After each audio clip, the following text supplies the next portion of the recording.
Hi, my name is Brent Fato, and I am with the Army Historical Foundation, and I am here with Kevin Hershberger, who is the writer, director, and producer of an upcoming new adaptation of The Red Badge of Courage. Kevin, thanks for joining us. No, thank you for having me. Yeah, so what is The Red Badge of Courage, for those who don't know? Well, it's a novel that was written in 1895, originally written in 1894 as a serialized story in magazines. That was very popular to do at the time. And then 1895, it came out as a novel. It was extremely popular. It's kind of a sensation when it came out. It was one of the very first first person kind of for the time very graphic, very realistic novel about the Civil War soldier experience. Um, Up to that point, most novels were either very flamboyant and melodramatic, or they were first person nonfiction accounts of the war.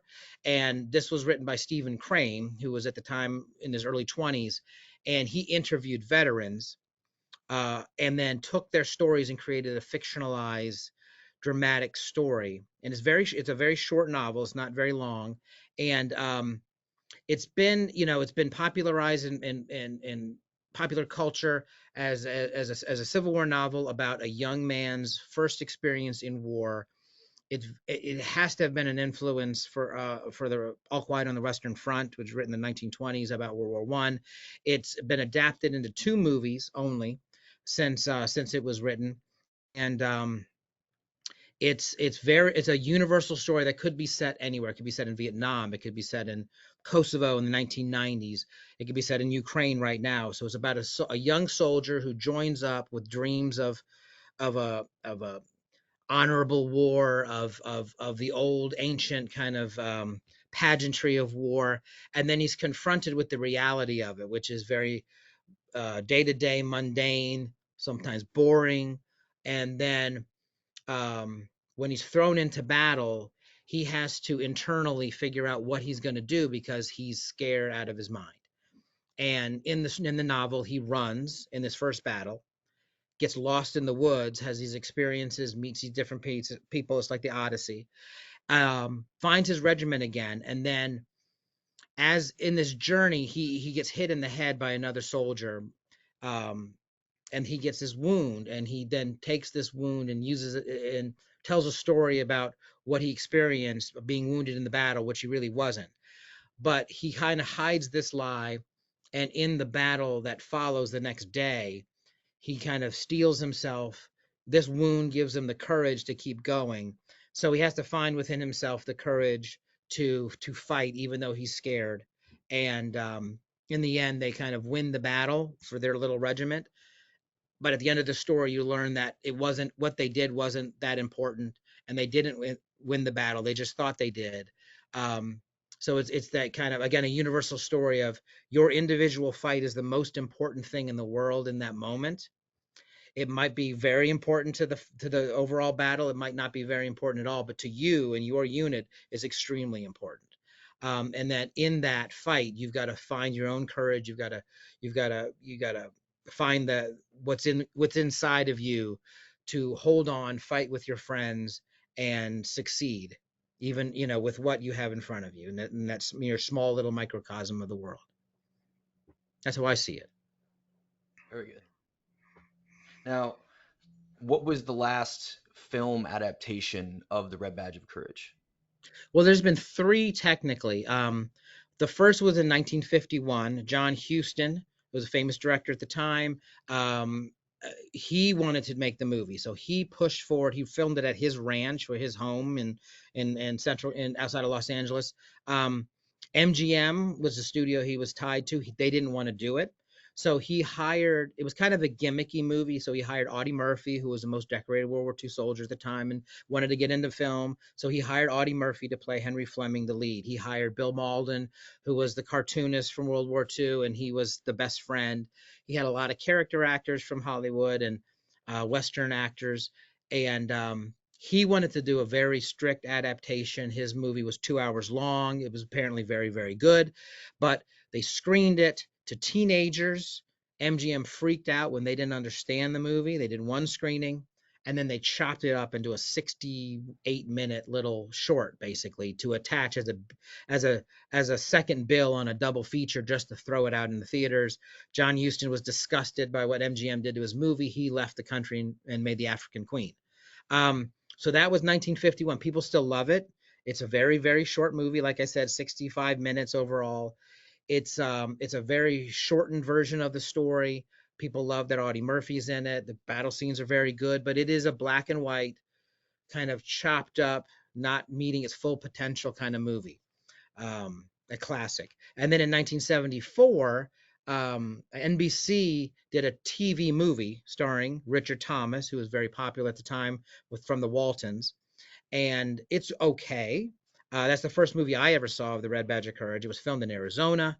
You can tell that is, there's only maybe 40 people involved in the soldiers, in the cast. It's very small. It's very tight. It's a TV movie, so it's okay. And then in the late 90s, they did an episode of Wishbone for kids about the book, which they always adapted books.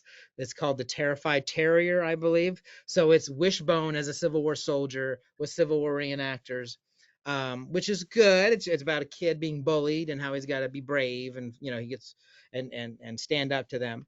And that is it. Now you've got movies like Little Women or Les Miserables or any Jane Austen novel that have been done dozens, literally dozens and dozens of times. Books have been adapted sometimes.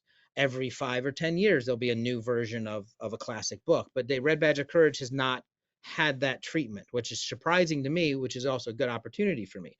I guess the rights were still tied up with the book, so there was not even a silent film made in the 19 teens. That would have been cool to see, probably with veterans involved and probably with original uniforms. So I've always wanted to make this movie, and so I kind of had the opportunity um, to do it, and I just kind of grabbed the reins, and I'm trying to do it. That's great. It warms my heart that you mentioned the Wishbone remake because I remember when that came out. It was like part of my childhood. I was a Civil War kid growing up, and I was like blown away when Wishbone was wearing a little Union uniform. So And I appreciate you anytime, acknowledging that. oh yeah, as a kid, anytime you saw that in like popular media, just like, oh my God, they know what the Yeah. Civil War is too. Well, I Yep. thought I was the only one. Yeah. That's right. That's right. So, Kevin, what about your background, your experience? What kind of equips you to remake this film in a whole new way?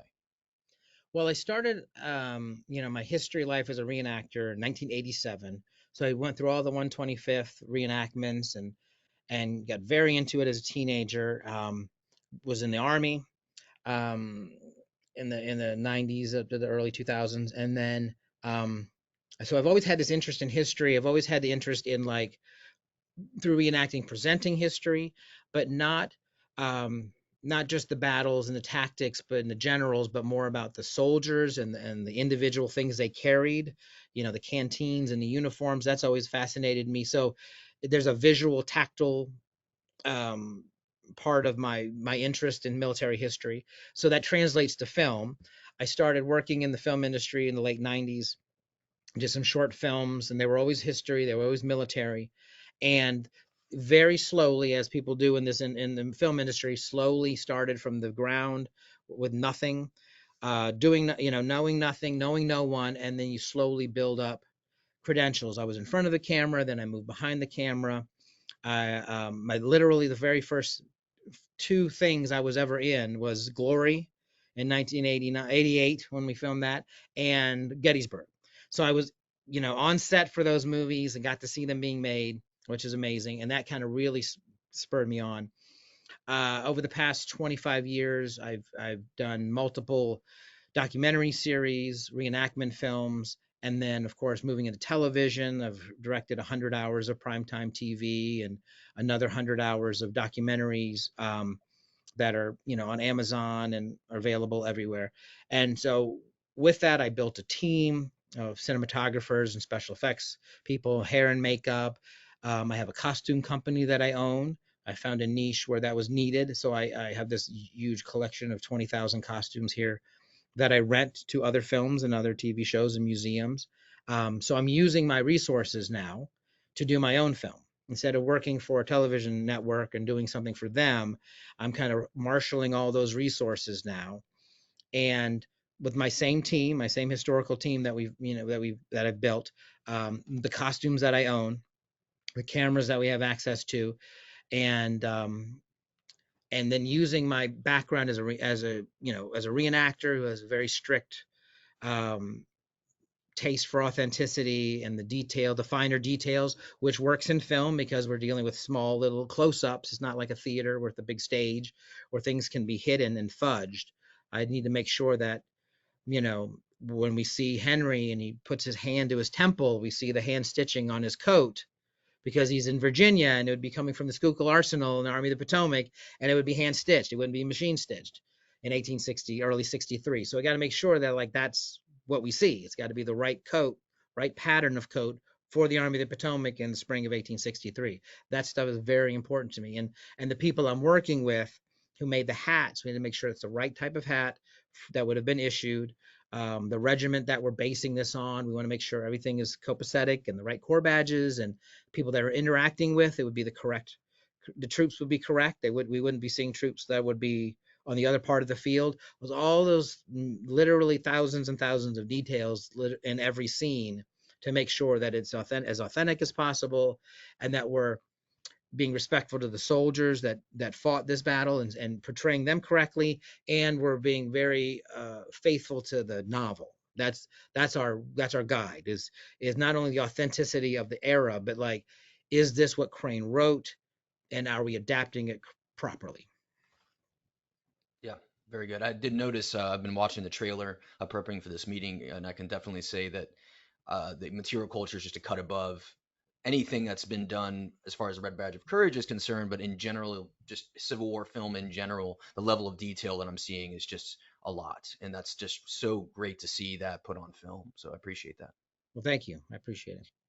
What we may have already covered this, but what kind of resources do you use to research material culture for things like this? Well, it starts with me with 30 plus years of being interested in it, and then bringing in a team of people that have that knowledge as well. So my two co-producers are also reenactors, or come from that world, and they are makers of costumes. They've worked with me in the costume end of things, but they're helping me pull together all the right resources, all the right people with the right clothing. We're picking and choosing all the best items from the costume collection that I own to make sure that they're presented, all the main characters are presented correctly. So like I said, I have a great team, and we're very meticulously casting the film with the background, and not even just, I don't like using the word extras for anybody. I say don't ever put that on your resume. You're never an extra. You are a soldier, or you are a police officer. You're somebody. You're doing something important. So every soldier is very important. Their look is important. Um, and then what they're wearing and how they're presented, so they look like they came out of a photograph from the Civil War era. So um, then we're also researching very specifically the battle that's portrayed. It takes place over other than the opening is about a 1 week period in his life, the back and forth, as we're introduced to Henry and before they march off. But the core of the movie is over 3 days, from when they get the orders to march. So it's May 2nd, 3rd, and 4th, I believe, if I'm getting my dates right, that he's engaged. Um, and so we're making sure that we're following the battle of Chancellorsville, this is where this is set, based on clues in Crane's book, that we're placing him in the right place. Even if he crosses a road, we want to make sure that it would be the correct size of road. Is this a one lane? Is this a very large, wide Emmitsburg Pike type of road? What kind of road is he covering? Or is he going across? Is he interacting with fences? What buildings is he going to see? Um, so we're making sure that, even like for the battle, where the regiment we're basing this on is the 124th New York, which we believe Crane based his regiment on for the book. And we're trying to retrace their steps, copy their flag, copy the uniforms they were been issued. They're all carrying Enfield rifles, which the 124th New York carried. They didn't carry Springfields, they carried Enfields. So everyone has an Enfield. Um, the Corps badge. They were in the third division of the Third Corps, so they all have a blue diamond on their hats.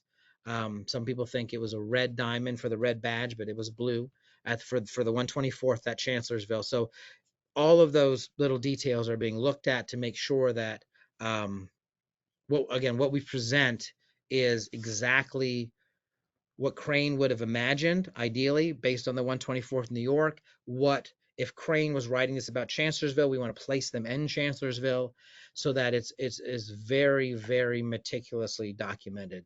I guess a document. Yeah. So when you see the movie, it will be a slice of life of 2 days in this regiment's life at the Battle of Chancellorsville.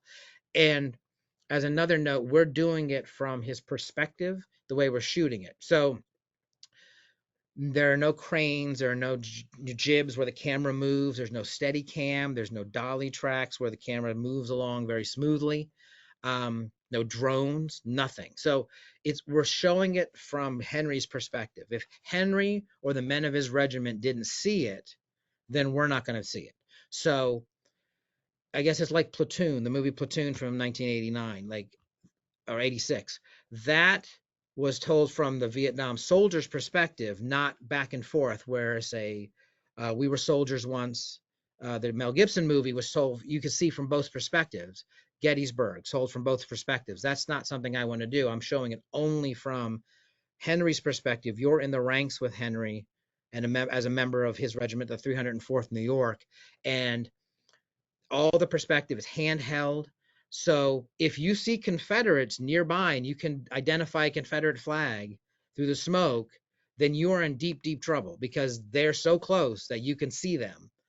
And Civil War battles were rarely ever that close. And when you were that close, it was hitting the fan in a big way for you and your guys. So the Confederates are these distant kind of mythical and a mythical enemy that you never see because most soldiers never saw the enemy. They were too far away. They were through the smoke, and so we're gonna use that so that when Henry does see the Confederates right on top of him in front of his regiment when they're being attacked, there's a reason why he's running away. It's going to scare us too. And that when he's being heroic near the end and when he's getting the flag and he's charging through the smoke and you can see the Confederates in front of him retreating, you can kind of you're moving with him and you're charging with Henry. So that's one of the things we're doing with the movie as well, keeping it at his perspective, kind of at a ground level, to keep it intimate and to keep it realistic. Speaking of smoke, I did see some really inspiring special effects. I'm going to play a clip for the audience here of the trailer.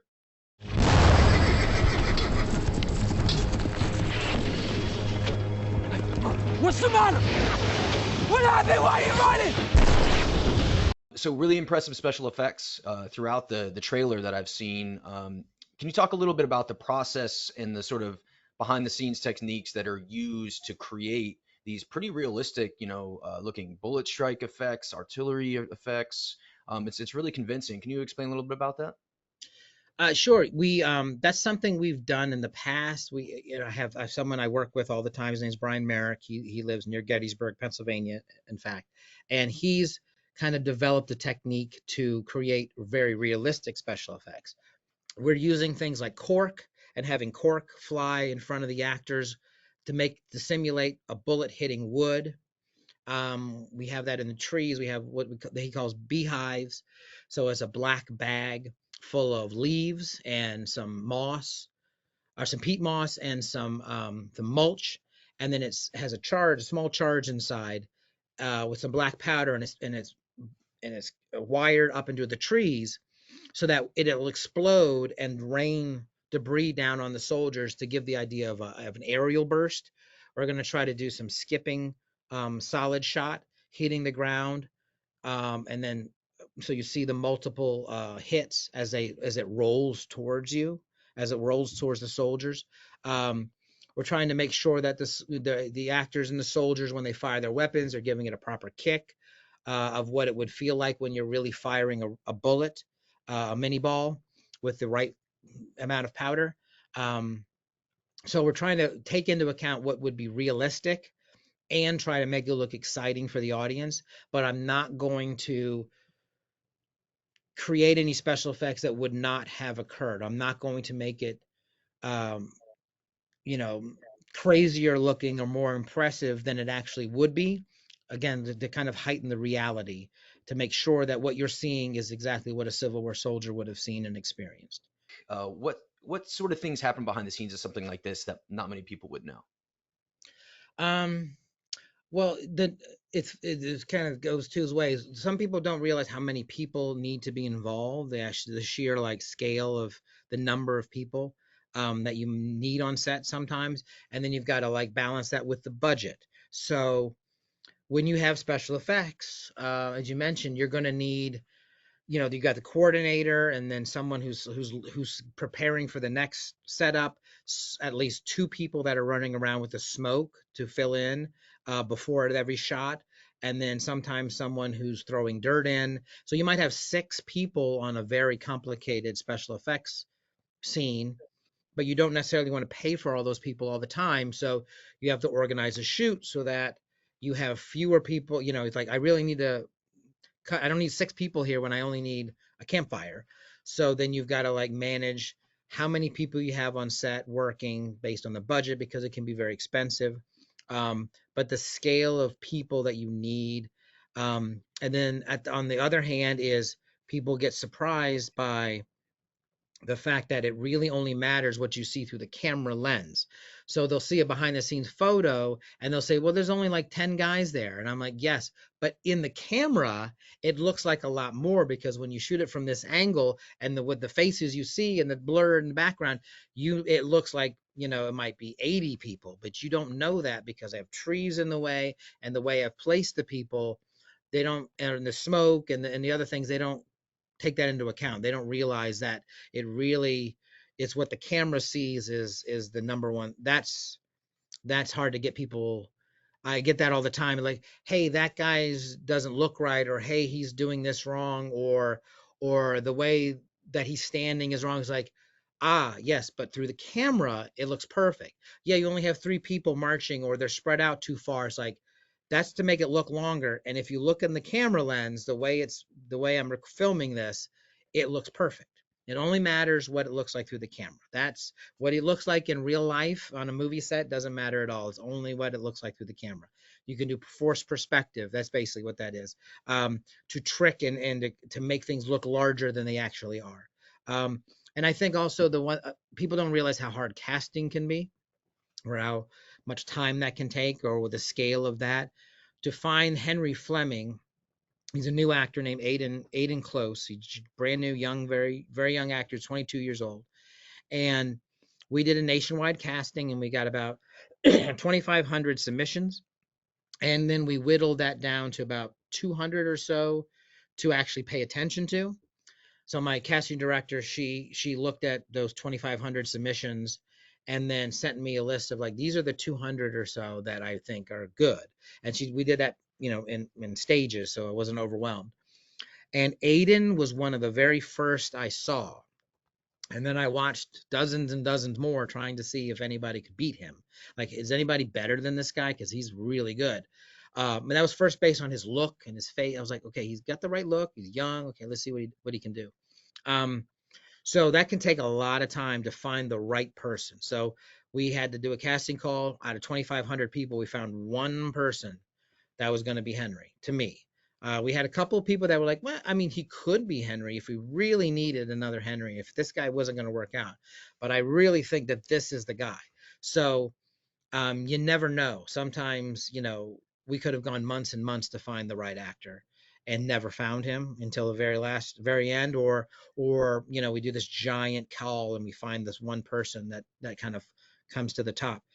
Casting can be a crapshoot, because I didn't have anybody in mind. The other actors, the other supporting characters, playing Wilson, playing Jim, I had people in mind from my kind of like group of, my collection of actors that I've worked with for years. I had some people in mind, but I had no one in mind for Henry. So I really needed to find a fresh face. And that's part of the casting too. We're not using any name actors. That's something I don't want at all. because I want it to really kind of be very realistic and be everyone to come to this movie seeing the characters, not seeing someone playing the character. And so that's important. Oh, that's great. So, Kevin, I know that you're pretty early on in the stages of this, and you've done so much already. So, tell us about where you're at in the process and sort of what's next and how folks can find out more. We are we are about 6 days of shooting into the project. So I kind of wanted to some people call it a proof of concept, but we're shooting parts of the movie, but we're not going to reshoot them. This is it. So I cast the movie. We built a cabin. We used locations that would be appropriate. I chose scenes from my script, from the novel, that we could attainably create and shoot with a smaller cast, or there were scenes that were dramatic scenes that chewed up a lot of pages, but they were in the woods by campfire or at night, something that I could achieve with a smaller crew and a smaller cast. So we've shot 6 days already. We're about 38 pages of the script completed out of 120 pages, which is very good. And I self-financed all of that. So I paid for all of that myself, just to get to this point, with a lot of help from my cast and crew volunteering their time and energy just to kind of get to where I could be. So my fixed cost of food and special effects and things like that, expendables, I had to pay for and take care of horses. But I asked a lot of favors of my team and my friends to get to this point. But now moving into the larger fundraising end of things. It's not a large budget, but we're breaking this into smaller shoots over between now and next July because of my actors' availability. So the next shoot is scheduled for February, where we're going to shoot another 6 or 7 days with bring the cast back together and shoot all the opening of the film in the winter camp. So we're in the fundraising phase for the next round of shooting, being that we've already shot 6 days of the movie and we've already got a bunch of scenes under our belt. And we're going to be posting updates and updating the website, which is redbadgemovie.com. And on that page, people can go and donate. They can become part of the film and get updates about what's going on. Investors can go there. People that just want to donate $10 towards the project can do that. That's great. That everything's helpful. And then we'll be pre-selling the Blu-ray, with all the extras and all to raise money, T-shirts, hats, that sort of thing. And then also I'll be doing updates on my YouTube channel, which is LionHeart FilmWorks on YouTube. So you just type in LionHeart FilmWorks on YouTube and you'll find our channel. I'll be posting periodic updates, some updated trailers, some scenes from the movie that we complete, because we're going to start editing it now, the scenes that are completed. I think we have like almost a 15-minute sequence that we filmed already between all the scenes and how they would string together for the final film. So that'll give us a really good feel of the pace. And as we move along and shoot in these little blocks of time, we can do pickups and catch things that we missed, which is helpful, as opposed to like sometimes when you shoot for 30 days and you're done, you've got to kind of pull everything back together to kind of, if you miss something, you might have missed it. So hopefully that'll help us make sure we catch everything and make a movie that's really unique. And there has not been a great Civil War movie. There's been a good one. Gettysburg is a good movie. It's a good Civil War movie, but there's a lot of things you're like, I don't know, this make too long. Maybe don't understand what's going on sometimes based on the scale of it. But Glory was probably the last great Civil War movie. That was like an actual like great script with the acting and it's just a concise story that's like, oh, okay, from beginning, middle, and end, that anyone who has no knowledge of the Civil War whatsoever can really sit down and consume that and be, excited by it. And that's 1989. So that's, 35 years ago was the last great Civil War movie. So being one of the most important, if not the most important, cataclysmic event of the country's history, the Civil War era has been underserved with great movies. We can list many great World War II movies, which is good. And there's been a lot of major World War I movies that have come out over the recent years. Um, but there's not been a really great Civil War movie in a while, and I'm hoping that we can do that. Um, and honor the soldiers, honor their experiences, honor the novel, bring the novel back to kind of prominence in society, so that's read more and people kind of look at it. It is a very well written novel. It's almost like poetic in this language, and I think I would love that for the book to kind of come back, and Crane to kind of get a resurgence of interest with the movie if we do our job. So all those things would be great. Oh man, well, that's a noble effort, Kevin. Thanks so much. I'll be Thank you. posting the links to all the sites, YouTube channel that you described. I'd encourage anybody to go and visit. There's some great content on there, and I appreciate it so much. I'm really excited for the project. Well, thank you. I appreciate you giving me the opportunity, and I hope some people check that stuff out and want to jump on board and help us out. I hope so too. Cheers, Kevin. Take care.